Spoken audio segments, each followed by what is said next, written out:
Beyond the headlines. This is World Insight. Hello and welcome to World Insight with me, Tian Wei. This summer, joins me for a season of AI and basic sciences, a special series focusing on important and fun discussions about basic sciences and artificial intelligence. Tremendous resources are now putting into developing the latest large language models in the US and in China. However, enterprise AI, the complete system that helps an organization solve business problems, also enjoy great business potential. That's suggested by Dr. Kai-Fu Lee, founder and CEO of 01.ai.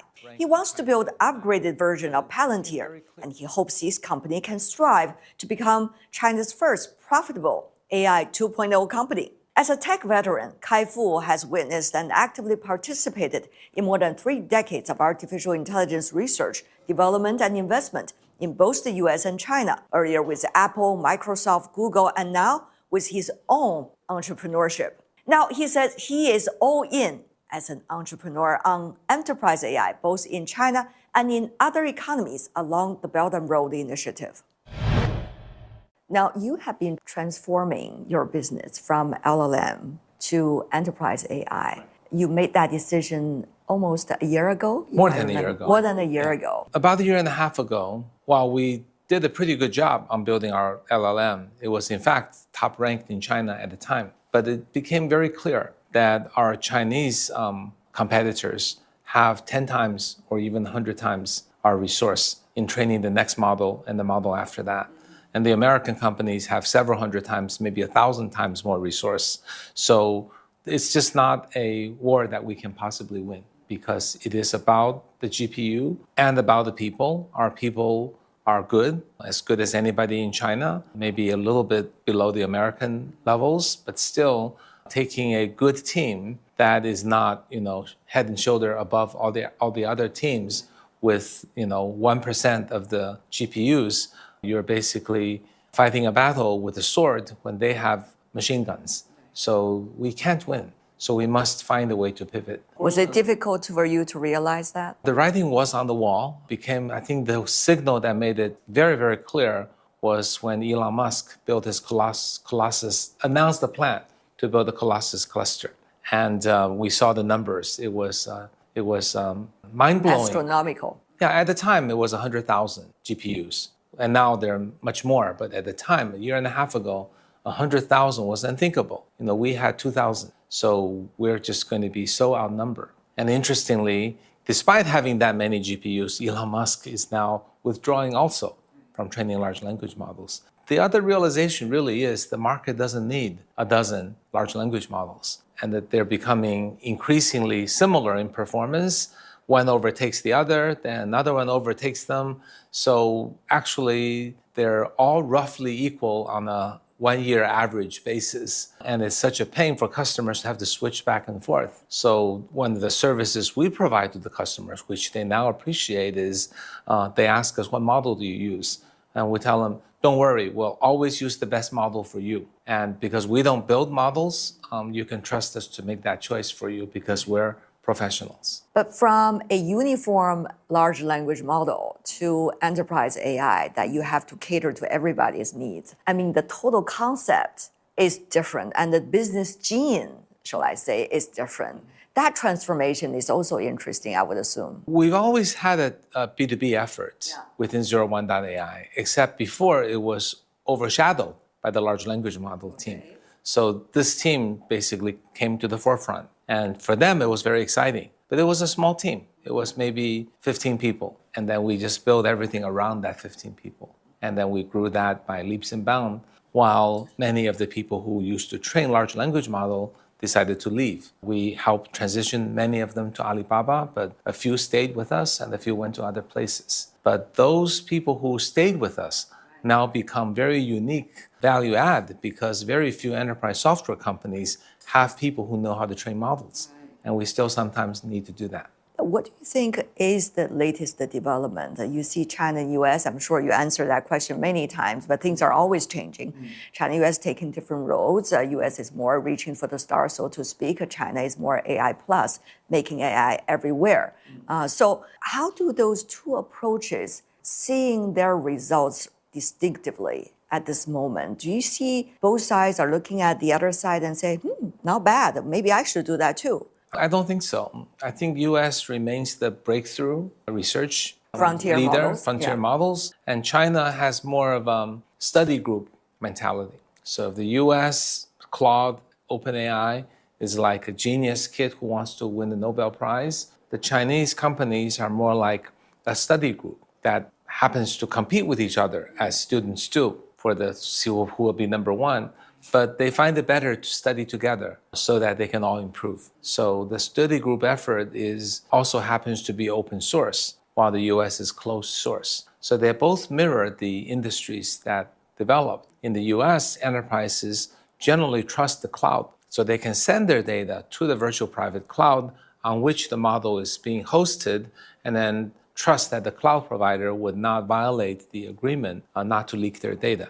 So that actually matches well, and it creates huge revenue stream to Anthropic and OpenAI. Whereas Chinese companies generally want on-premise deployments. And if you want your model on-premise, you've got to use the open source one because you can't send your data anywhere. So that also creates a completely different approach in the ecosystem. At this moment, related to this is whether people, businesses, institutions, they should tap into the LLMs and services from all sides so that they can have more a comprehensive plan. So when one thing is off, they can have other options. That's another thing that people are discussing. Meanwhile, cost-wise, open source at this moment, always much lower cost. The Chinese models at this moment, much lower cost. So cost and benefit-wise, how do you see this, the salad bowl companies, enterprises, they should have? Well, I think every company should understand its different workloads because there are certain workloads that don't even need the best open source model. Maybe a very average model will do as long as it's really cheap because the workload is very simple. So I think one needs to match the workload with the capability of the model, both to save money and also to, just to not waste money. So I think that's something a product like OpenRouter has done. And there will be other versions of that in the future. The Chinese models are cheaper if used on the cloud. But if you want to on-premise deployment, some of the models can really cost a lot of hardware. So one has to consider that as well. So congratulations, 01.AI, your latest development, especially on enterprise AI. But this is very competitive. Yes, I think we're the first to build some of the enterprise products. Yeah. Now you are aiming at number one of the company, suggesting the number one of the company has to be aware of the transition of AI and be at the front line. Tell me more about that. A lot of CEOs think of AI transformation as getting more people to use chatbots or building some basic tools like customer service, legal document review. These are all useful, but I think the problem is they think of AI as a piece of software that I buy and use and get some productivity out of it. And I pay per seat and let everybody use it. But actually, we see that AI is getting so much smarter every year. And if it's getting this smart, isn't it insulting for such a brilliant genius to say, review some documents for me, look up something for me, reserve a restaurant for me? These are not the best use of these super smart AIs, maybe the early ChatGPT perhaps. So when AI gets this smart, where you have to use them is to help the top executive, the CEO of the company, think strategically, make the right plans, get the right insight, see the risks, and know who your top performers are. Basically help you do a better job managing the company by being your ears to the ground, knows everything happening in the company, and summarizing the biggest risks and opportunities, and help you gain insight and make decisions. That's, if you have a super smart brain in a company, that is the one thing that is the most valuable. And it would also bring about a true understanding of what AI is capable of to the CEO, who will then be able to know how to start the full company AI transformation. But one could argue the CEO level, at least for now, is not the one best with technologies. One could argue they could be a little bit clumsy compared to their technicians. Well, that is a misunderstanding we have to overcome, right? Because we obviously know most CEOs don't use CRM, ERP, or any other of the enterprise software that they bought. But this one is different. It's created to be a very friendly interface where you ask it any question and it either answers, gains insight, or gives you choices. For example, any CEO can certainly ask, of all the meetings that happened in the company in the past week, what are the 3 biggest debates that I need to be aware of? Of all of my employees, who are the most productive in using AI to write code? Among these people, which ones are retention risks? For the retention risks, what are the reasons they might want to leave, and how can I save them? Total transparency, and it seems that the middle-level managers is not necessary anymore. Well, I think it certainly takes from the very top to everything happening in the company. But I think middle managers are still needed because all we're doing with this Boss AI, which is the name of our product, is to answer for the boss the most critical questions he or she needs to answers for, not to solve every small, medium, large problem in the company. Now, over time, middle management will flatten. There's no doubt. But that's another trend in the industry, which is as AI does more of the work, you don't need as many layers to manage the AI. And also you might need a different kind of middle management that knows how to manage AI, but that's another story. At this moment, digitalization can still be a challenge for many companies. One could argue your product would work very well if there is total digitalization. So how do you see companies are doing that transformation? These are very pragmatic issues, but they really matter. Well, digital transformation is necessary, but it is easier than before. To give you an example, to answer some of the questions I asked before, of all the meetings in my company, what are the 3 most important debates that were had? In order to answer that question, all meetings have to be digitalized. So we do require that. But the equipment to set it up and to record the audio, turn it into text, and know who said what has now become possible because of multimodal large language model-based speech recognition, natural language understanding, and speaker recognition. So with these technologies, it's very easy to do. If 5 years ago, you want to say, I'm going to do digitalization of all of our meetings, I want every meeting to be turned into text, it'll be a huge headache and huge expense to do. So in my company, 01.ai, we record every meeting. But enterprise AI is a very competitive area because that people see the cash it could eventually lead to. So how do you see the competitiveness of this market right now, Kai-Fu, as China is all in now in AI? Well, the enterprise market is a very interesting one because in China is actually a little more difficult because most companies do not have a habit of paying for software on a subscription basis. So that makes software projects project-based, which means the revenue is lower quality and not recurrent. So that is a challenge I think China does have to overcome.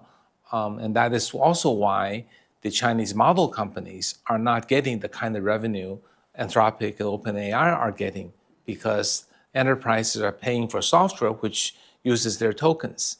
And if there aren't as many Chinese enterprises paying for software, then the software can't afford those tokens, then it hurts the AI economy. So that's the first issue I have to point out. That said, there are a lot of low-hanging fruits still in China. So we look for certain digital areas where there is, in fact, a need and a willingness to pay, perhaps in the legal area, the content area, the gaming area, but those are not our primary plays. And the other work we do in China is working with the local governments to get their help, to get our tools to their enterprises, to have a chance to educate them and to come up with the right business model to sell to them, despite the issues that exist. We are celebrating this summer the season of AI and basic sciences. In the world of science and technology, competition tends to dominate it. But spend time with scientists themselves, and you hear something very different. For most of them, the work has always been about collaboration, pushing forward together humanity's understanding of the universe. One of those who knows this best is Konstantin Novoselov, a Nobel laureate who's a leading figure in condensed matter physics. He has reshaped how we think about materials at the smallest scale. Take a listen on my earlier interview with him. How much AI is being used as a tool, as a, let's just say, research companion at this stage for your area? Graphene, of course, is one of the areas you're so well known about, and new materials. Tell me more about that. Well, it's clearly a new tool, and it's a new tool in our instrument box, and it has been proven quite useful for many areas. So there is no point of debating that it can produce a lot of, it can increase our productivity quite dramatically now, and that's one of the points. That's one of the things which we would like to use, and we are applying it for a variety of different sectors in my area. So we try to design new materials using AI. We try to predict the behavior of complex materials using AI. The big question, of course, whether AI is going to, we will develop AI up to the point that it will completely replace myself and my fellow colleagues as well. I don't really know. I'm not afraid of that. If it is the fate of science, it's going to be the fate of science, though I don't think it will ever do this. So these days, so of course, graphene was the first two-dimensional material. It's only one atom thick, and yet it has many fantastic properties, and it's really changed the way how we think about materials, but it's also went into many applications. China is leading the way here, so it's the largest producer, manufacturer, and user of graphene. So it goes into your batteries, into your mobile phones, into many areas these days. But these days we are really getting much further, and we try to create artificial materials which didn't exist before. Graphene is being part of that platform, and even further, we try to make our materials not static but being active materials. So they behave almost like biological systems. They can respond to the environment, to the changes in the environment. They can change their properties. They can adapt somehow. And those such complex materials are very difficult to even describe, but let alone create using our traditional methodologies. So we're really increasingly trying to apply AI for those developments. I should say that it's still a slow progress. It's a complex task, even for AI. So we need to design much more complex AI methodologies for that, but lots of people are working on this. So after the success of ChatGPT, everyone thought that it will be that AI now will change completely all the other areas of technology and science. It's not happening. It's much slower than people hope to have, but for me, it's a normal scientific process. Yeah. One is about AGI, whatever that means, right? There are different interpretations of whatever AGI means, whether it had consciousness or not, and things like that. There's another direction which is about commercial success, and in the stock market, the AI stocks are going up all the time, except recently. Meanwhile, you also have societal debates about what exactly going to be the role of AI vis-a-vis all of us. AI is a new technology, and AI has proven itself useful, so it is going to be used in the future. There is absolutely no doubt about this. How overheated are the stocks on AI? Or, I mean, okay, plus minus 50%. You and me, we don't need to discuss it. I'm sure some people will earn money, some people will lose money.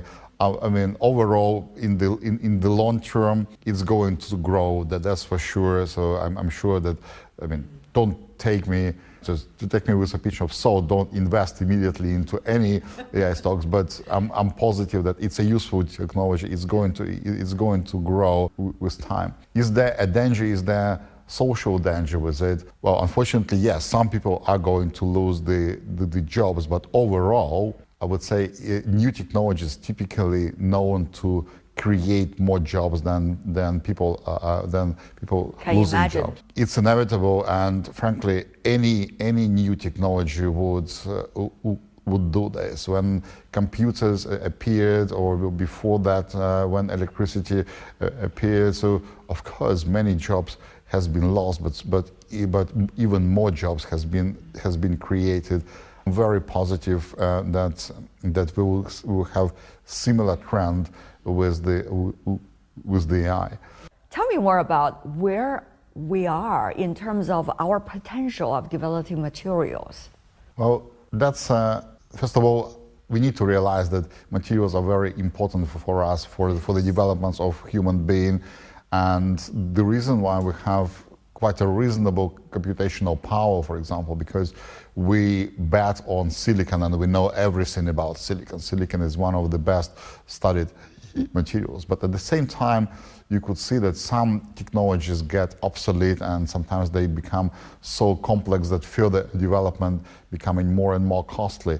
So we need to keep an open mind for new materials, for new opportunities, and always look over for those. And we were thinking what kind of future materials do we want to see, and clearly we need those materials which are becoming more active and probably produce better abiotic, as we call it, like human interface. Of course, you heard a lot about reading the data directly from our brain, like Neuralink, and communicating with machines on a more lower level. So we need those active materials which act almost like biological systems, and it's extremely difficult to create because we don't know what is life itself, but we try to design our materials on the principles, on such principles where how biological systems are created. Again, it's no one has done it properly up to now, but we need to pose this question and start somewhere. At least we have something, graphene, for example. Graphene is a very, very simple material. It's only one layer of carbon atoms, it's one layer of graphite, but prior to us working on this, everyone, including ourselves, believed that graphene cannot exist. So we didn't know anything about this material. The only thing I knew for sure that it shouldn't exist. And yet, so with a very, it came from a simple inspiration. So this Scotch tape, so you take graphite, which is a lead material, and you start splitting it using Scotch and many times, and eventually when you split it thinner, you split it twice thinner, then do it again, and twice thinner, and do it again, and eventually you get to a monolayer, which surprisingly worked. And to our shame, I mean, these days we have many other ways how to produce this material. So China is one of the largest, it's actually the largest manufacturer of graphene. Yeah, but this is what the Nobel Committee described this material in their remarks about you. It is incredibly thin, but still incredibly strong, good heat and electrical conductivity, almost entirely transparent, yet very dense. A lot of the descriptions I saw in very different entities about this material, but one might wonder, you can just dismiss it as say, there are so many new materials that you can use that have the similar quality. But at the time when you discovered it, it was after strenuous efforts of generations. So how did you came up with that idea, the Scotch tape? Well, it's a bit of a long story, but it's... Let's cut it short. Okay, 2 minutes. So it really stems from the special way of doing science which existed in our lab, which was set up by my colleague, my teacher, and my friend Andrei Geim, who created this style of work called the Friday evening experiments, that we do some crazy things out of the major scope of our work, away from the mainstream. And if it works, it's great. If it doesn't work, you haven't wasted too much time. And we try to take graphite and polish it and make it thinner, make it monolayer by many different ways, and it didn't work, and we almost forgot about this.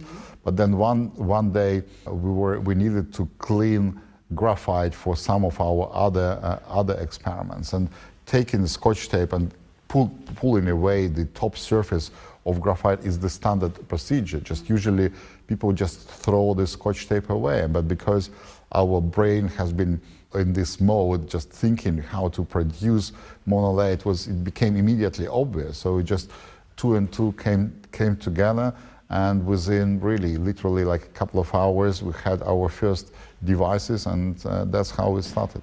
That's after how many years of efforts? Well, it's been maybe like a few months of efforts with many other ways, and you almost forgot about this. Right? And that is all the time we have for today, as we are celebrating the season of AI and basic sciences. If you'd like to know more, search World Insight or check out our YouTube channel. Follow us on X and Facebook. I'm Tian Wei. Thanks for being with me. Bye for now.